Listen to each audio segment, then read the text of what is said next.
UFC 299 Umali versus Vera 2. This card is stacked as fuck. We are seeing here so many good fights, so much betting potential. I can't wait to watch this fight live with you. And let's just go straight to the breakdown. Before I continue, guys, if you can, like the video, subscribe to the channel. I'll make sure this time to put the timestamps for you guys. With that being said, let's go. So first prelim, we got Maryna, Moroz, and Joanne Wood. I'll tell you something. I was so disappointed by Moroz's last fight against Corinne Silva. It seems like she wasn't there. She didn't try to fight. She could have, stuffed that guillotine choke for another second, and she would go to the second round and continue the fight. But it seems like she just didn't want to win. She's 32 years old, and she's gonna fight against Joanne Wood. Now, I'm not really high on. I'm not gonna bet this fight. In my opinion, I think this can go either way. I'm not gonna pick Maryna. I'm not gonna pick Maryna because it seems like she's not there to fight. Stylistically, again, I don't see any advantage to either side. I'm gonna say that. With that being said, I'm gonna say that Moroz is gonna win. Joanne Wood is already 38 years old. She's not like the same age like Maryna. I'm gonna pick her, but I'm not gonna bet this fight. Next one, we got CJ Vergara and Asu Almabaev. Man, those guys from Kazakhstan, they're good. They're really good. And Asu Almabaev in his first fight, he really showed like he comes with that heavy wrestling background. He won against Adi Osborne, rear naked choke, round 2. That's a good win for your UFC debut. And to be honest, I don't see a way for CJ Vergara to win here. I just don't. Like, the pressure that Almabaev is bringing in is just going to be too much to Vergara, which we saw when it comes to pressure, it's hard for him. Like, he has 2 submission losses. We saw his loss to Tetsuro Taira. Has good wrestling and jiu-jitsu. He also lost to Adi Osborne, who lost to Almabaev. He won against Lacerda, but who doesn't win against Lacerda? He had a very close fight with Salvador. He also had he had a good fight against Clayton Rodriguez, but Clayton Rodriguez is more of a striker than a wrestler. So I'm just picking Almabaev. It's gonna be his win because of that wrestling pressure, the constant pressure. So that's who I'm picking. Next fight, we got Robelis something against Josh Parisian. I'm going with Robelis. He's a Olympic champion, gold medalist in Taekwondo, and the 4 opponents he had, he all won first round, and he just crushed them, in a few minutes. Now listen, look who he fought. Like, he fight against 0-0, 0-0, 0-0, and then 1-0. I'm not like, this is a very padded. This is very padded. With that being said, he's an Olympic gold champion. 35 years old, but he's heavyweight. And he's going against Josh Parisian, who I'm not eyeing in any way. Like, he lost to Budai by submission, lost to Pokes, that's okay. Lost to Dontel Mays. I'm just gonna pick Robelis. I think that his pressure will be too much for Parisian, but I'm definitely not gonna bet on this one. You know what? If there's any bet I'll do on this one, it's the under. This is probably gonna finish under 1.5 rounds. So if I would make a bet, that would be the bet. But I'm just gonna take Robelis. I think the UFC didn't sign him for no reason. You know, they put people there that can put on a show. So I'll pick Robelis. With that being said, I'm probably not gonna bet this. Next fight, we got Philipe and Ion Cutelaba. This fight should have happened before, but I think Lins withdrew. I actually like Cutelaba here. His pressure is gonna get him the win, in my opinion. Like, he comes out first round trying to kill you, and we saw that in his fight against Tanner Boser. And when you look at Philipe Lins, I just don't think he can take that pressure. I just don't think. He's 38 years old as well, and you know, Cutelaba just 30 years old, still young, hungry. I think that the pressure of Cutelaba is gonna be too much for Philipe Lins. And you know, Cutelaba is like, he's like do or die. That's his style. He either won by finish most of his fights or lost by finish, right? So this fight is not going to decision. That's what I'm saying. So the under here most likely will come handy, and that would be my pick. I would say that the under is the best value, the smartest bet, but if I'm gonna pick a fighter, it would be the Hulk, Ion Cutelaba. Next fight, we got Pereira against Oleg something, okay? Michel Pereira and Michel. This is stylistically, this is gonna be a hard fight for Michel Pereira, because Oleg Usar has heavy pressure, very heavy pressure, and stylistically it's gonna be hard for Michel Pereira to work with. I am gonna pick Michel Pereira. I think he improves every time he's in the arena. We see a better version of him, and I think he can win this with keeping the pressure from the outside, not letting Oleg get into the pocket, and fighting a smart fight, although he likes to go wild sometimes. I'm not gonna bet on this fight, but I have to go with my guy Pereira. I think he's gonna win. Just, you know, he's a smart fighter. He got to a lot of decisions, but he's not gonna let Oleg get into the pocket and do his work. So I'm picking Pereira. Not gonna bet this fight. I also like the over here. With that being said, Pereira is the pick. Next fight, we got Pedro Munhoz and Kyler Phillips. Pedro Munhoz is good.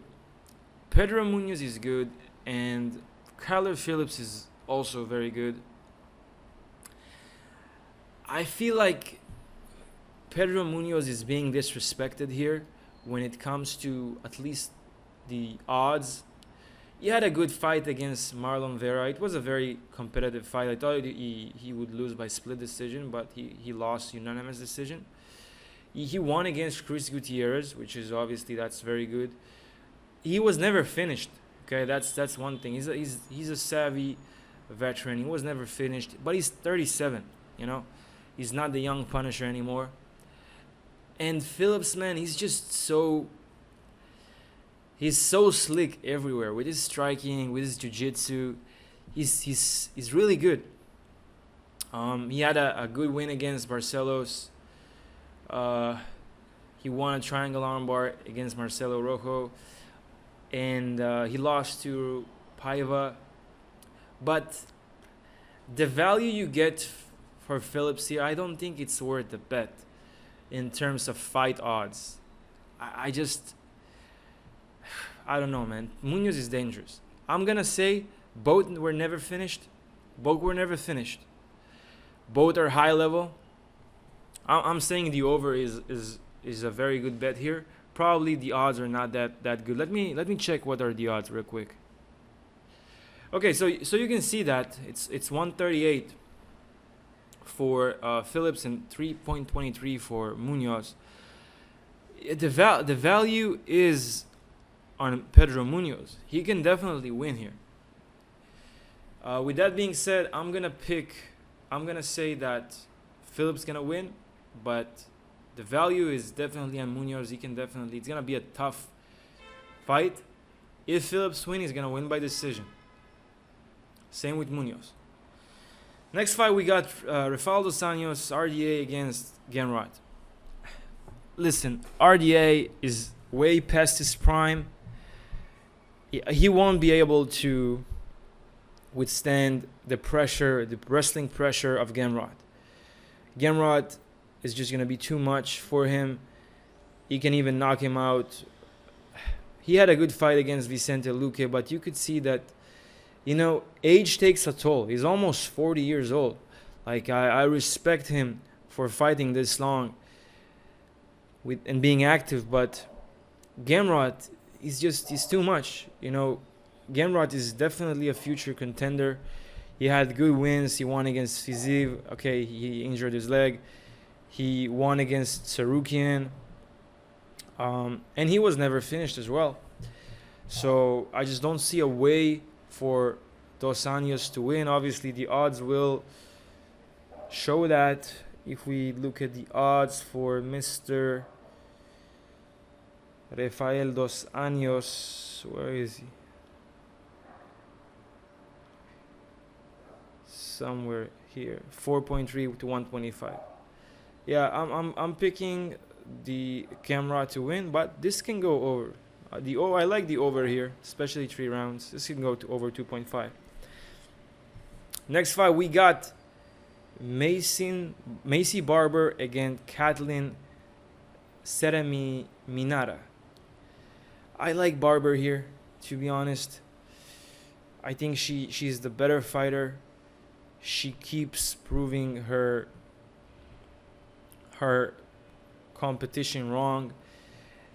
She's a good fighter, she's a decision machine. But I just think that Maycee Barber is like this new generation. It's the future right there. I really liked how she looked against Ribas.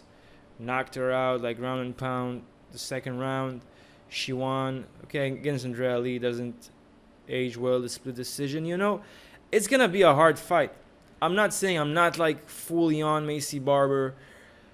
We can see that in terms of where are the odds for Maycee. Yeah, so 145 and Katlyn 285. Again, the value is on Katlyn. I'm not gonna bet this fight. I'm saying it's gonna be a close decision for Barber to win. Next fight, we got Jailton, Almeida, and Curtis Blaydes. I like Blaydes here. I think Blaydes can win. I feel like Jailton Almeida got exposed in his last fight against Derek Lewis. He tried to finish Derek Lewis for 5 rounds. He had the arm triangle. He had the submission spots. He couldn't finish him. But who can finish Jailton? Curtis. Curtis has really good ground game. If you look at his record, he has submission wins. No, he does not. Apology. He does not have submission wins. But he has a good ground game and wrestling. I think he can win this fight. I think that we're gonna see Mr. Almeida getting exposed. With all due respect to Mr. Almeida, I'm picking Blaydes. It's about near even the odds for Blaydes, for Curtis. Let's see, yeah, Curtis 184. So he's the favorite right now. He started as a big dog at 260 and went down to 184. So you see where the money is going. Yeah, I'm gonna pick Blaydes to win. I think he got this. I was just, you know, I was just amazed that Almeida couldn't finish. He just couldn't finish Derek Lewis, and he's a small heavyweight, right? If you look at his weight, 236 in his last fight. I was probably gonna come in the same weight, and Blaydes will have the strength advantage. Next fight we got Song Yadong and Petr Yan. This is a hard fight as well, man. But Yadong is just, he's coming hot. It feels like Petr Yan was broken by Merab. After that Merab fight, after he was robbed against O'Malley, it's just like he went down south.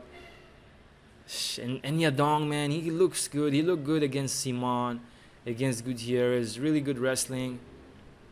He's improving. He's young, 26 years old. I'm gonna pick the dog, which is Yadong. I think he can win. It's gonna be a hard fight. He can win by split decision. It's gonna go to decision, 100%. But I'm picking Yadong. I think the value is on him, especially that he's the dog. Yeah, he's the dog. Not a big dog, but he's the dog. And I'm just gonna go with him. Again, not gonna bet this fight. The over is not live here as well, but that's my pick. Next fight we got Gilbert Burns against JDM. This is a difficult fight to predict. The reason for that is, if Burns get him to the ground, it can be a problem, because we saw JDM against his fight against Basil Hafez was a very hard fight for him. The reason for that is Hafez wrestling pressure and jiu-jitsu were just like too much for JDM. He just couldn't handle that. With that being said, if Hafez wouldn't gas at the second round and he came short notice, he would win. He would find like probably the submission. The thing is, Gilbert Burns is not Basil Hafez. Gilbert Burns is a world champion in jiu-jitsu. He's like levels above Hafez when it comes to jiu-jitsu, with all due respect. And he has good wrestling. He has pressure. He has power. The question is, how much JDM worked on his wrestling defense? Because he didn't need to work on his wrestling defense against Holland, right? Holland is a striker, mostly. So that's going to be a problem for him with Burns. With that being said, Burns is getting older. He's almost 38 years old now. He had that shoulder injury against Bilal. He had a win against Masvidal. That's fine. He won against Magdi, arm triangle choke, which is something that can happen here. This is a stay away for me, because you just can't know what's gonna happen. I'll be watching this fight live, and if I see that Burns can take down JDM, JDM starts to eat him up with those punches, might do a live bet. If I see Burns taking him down, it's gonna be hard to take him live, because obviously the bookies see that at the same time. But it's a stay away for me. Both guys can win in different ways. JDM can knock out Burns, and Burns can submit JDM. So I'm gonna stay away. With that being said, I'm gonna pick JDM. I think he's the younger, fresher fighter. He has high IQ. I'm sure he took notice of his holes in the fight against Hafez, and we're gonna see an improved wrestling defense from him against Burns. And that would give him the win. Next fight, we got Kevin Holland against Michael Page. And guys, I have a hard opinion on this one. I like Holland. I already put some money on him. And I just don't see a way for Page to win. And I'll explain why. Michael Venom Page, he's a good striker. But other than his striking, which can look good on camera, he has nothing, right? And after the first round, he becomes much less dangerous. He's already 36 years old. Yeah, he has a lot of KOs in his record, but you cannot compare the level of Bellator fighters to the UFC fighters. Okay, many of the fighters that he fought here, with all due respect, are not that high level. You cannot compare them to the level that Kevin Holland has faced in the UFC. With that being said, in addition to that, Kevin Holland is bigger than him. Kevin Holland is longer than him. He has a longer reach. They're the same height, but he has the longer reach. Kevin Holland is durable. He was never finished. He has this knockout 1 TKO in the first round, but he wasn't knocked out. He broke his arm. At least that's what he said. And they didn't continue the fight. He's good everywhere. He can submit Michael Venom Page. He can knock Michael Venom Page, which we saw in his fight against Douglas Lima. In his first fight against Lima, he got knocked the fuck out. All he needed is an uppercut. He chopped his leg and he fell like a tree just to Douglas Lima uppercut. Lima almost done that again in their second fight. And yeah, I just don't see him doing that to a guy like... I just don't see him doing anything to Holland. Holland is longer, is stronger. I think he's the more complete fighter with wrestling, good wrestling, and also submission threat. I'm picking Holland. And I already put some money on Holland. I got him in good odds, and I'm sure that the odds are kept going in towards his favor. Let's see. So yeah, they went down to 150 almost, and then 174, 187, now back to 180. Yeah, I like the odds on Kevin, and that's who I'm picking here with high confidence. Next fight, we got Dustin Poirier against Benoit Saint-Denis. This is a banger.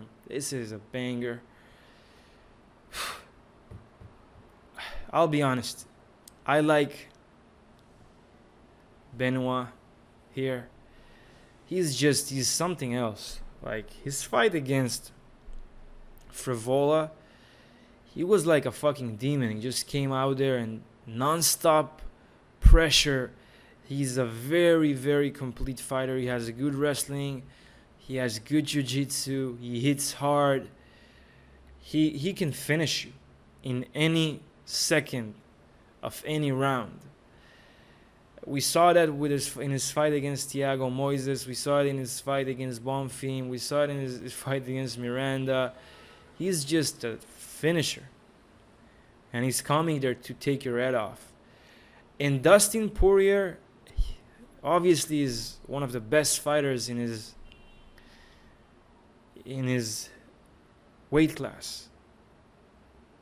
But age is taking a toll on him. In his fight against Gaethje, he got knocked the fuck out by that leg kick. And let me tell you something. If there's something that can hit as hard as Gaethje, that's Mr. Saint-Denis. Like, he just put Matt Frivola. He sent him to a different dimension with that head kick. And I don't see Poirier like he can knock out Saint-Denis. I'm not saying it cannot happen, but you know, the age, he had that staph infection that really affected him. He was in the hospital. I just, you know, Poirier had a really, really good career, but it seems like it's coming to an end. And Benoit Saint-Denis is coming to collect his head. I'm picking Saint-Denis by finish. He can do it either way, by submission or by knockout. That's my pick. And here we go. And now the main event. Sean O'Malley against Marlon Vera. I have a strong opinion here as well. I'm picking Sugar Sean. We saw in their last fight that Sean was just ripping him apart. He was just ripping him apart until he got injured in his ankle. And then, you know, obviously he couldn't fight. The thing about Vera, I'm not saying that Sugar Sean can finish Vera. He's super durable and he's a tough fighter. He can be dangerous in any round other than the first 2 rounds. Thing about Chito is his style is he's taking his time to learn his opponent. It's always been like that. We saw it again in his fight against Corey Sandhagen, which I put my money on Vera, unfortunately. And he just couldn't figure out, like when he started figuring out Corey, it was already too late. It was the 5th round. And to be realistic, like Corey was also using wrestling a lot, which Sugar Sean is not gonna use. But still, man, Sean is so fast. He's so precise. He keeps improving. And I think that is the only reason he's giving Chito the fight is he wants to prove a point. He wants to prove that he is the better fighter. So I'm picking Sugar Sean. I think he's gonna win, and he's not gonna knock out Vera. Vera was never finished, but he can win by decision. You know, by the time that Vera starts figuring out Sean, it might be too late, because the first 2 rounds will go to Sean, right? He's gonna take the first 2 rounds. Let's say 3rd round, Vera starts the pressure. I don't know if Sean is going to let him win all the 3 rounds. He might win a round or 2. I don't see him winning all 3. So I'm going to pick Sean to win by decision. With that being said, I like the over as well. Just because we know how tough Vera is. He's coming with this, you know, Ecuadorian spirit. So he's gonna survive to the 5th round. I'm picking Sugar Sean to win. That's it, guys. If you enjoy this content, please comment, like the video, subscribe to the channel. I'm trying to grow the channel as much as I can. I'll be coming every week to make these videos for you guys. But you know, if you can like it, comment, subscribe, that would be highly appreciated. You can also check my Twitter at BadgerBetsMMA. If you have any more recommendations, suggestions, please write them in the comments below. And I'll see you in the next one.